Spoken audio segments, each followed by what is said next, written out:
Muknaba anigi marakta wariba si kanano, Miyamgi wakat, Kolau amadi punsina kadomda.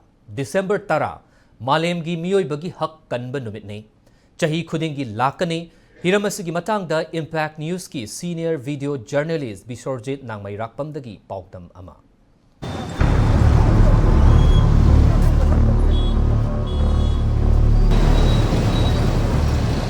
December 10 Meeoibagi hak Kanba Numitni adubu Meeoiba amagi mahaki hingnabagi hak matpikhrabada mahaki matpikhraba hak adubu fangnaba hotnabada pibinaba kanasu leiroi magi haibabu complaint khara tawni committee khara semni aduga numit kharani tha kharani haukrani adudagi chahi fazilakpadagidi hak tanariba masa fawba masagi hak kawkhragani.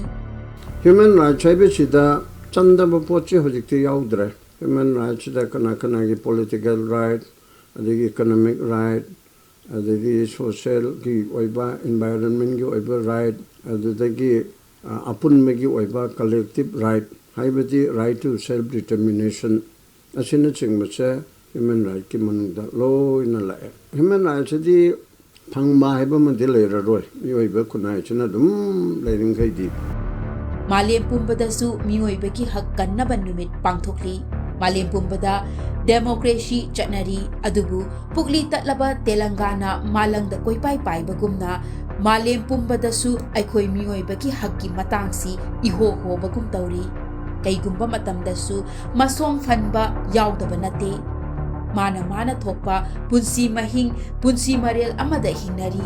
Meeoibagi hakki matangda kananasu thawoina luna khanarude masagi hak matpikhraba amadi mangkhraba matamdata ningsinglai human right.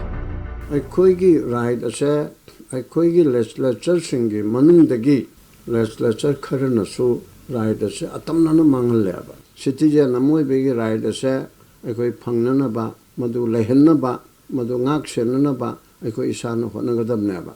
Human rights se Meena pigadab nate aina logjagadabani aina ngakjagadabani aina senajagadabnaba. Ngasi Malemgi khongchat kaitharagliba asi kansi hairagadi aikoi Meeoibagi hak hana tandringai ishagi hak kannaba hana hotnasi. Malemgi khongchatka Meeoibagi hakka mari yamna lainai. Mangsilakliba hak asi ishadagi hauna kalhaudrabadi Malem pumbada laiminariba sanga uchekwaya Jingpa Turel Yum Kai Pumnamak Mathang Kaitharakani Aduna Aikoi Ishana Hana Human Rights Karino Khangsi Matam Adutada Human Rights Karino Khanglakani.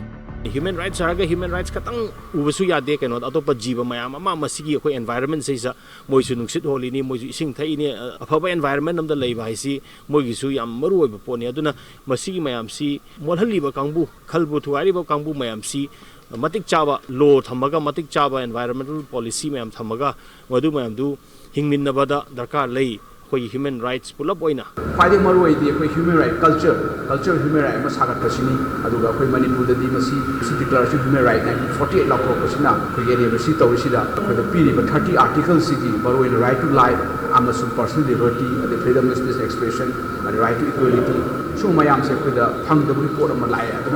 We observation of the way I did, Torosu observation, Nataba, I could write in a sip and Domachani, but you cannot have Targanasi. Pali Sarkar Central Muslim State Government imaginary system rights people channel.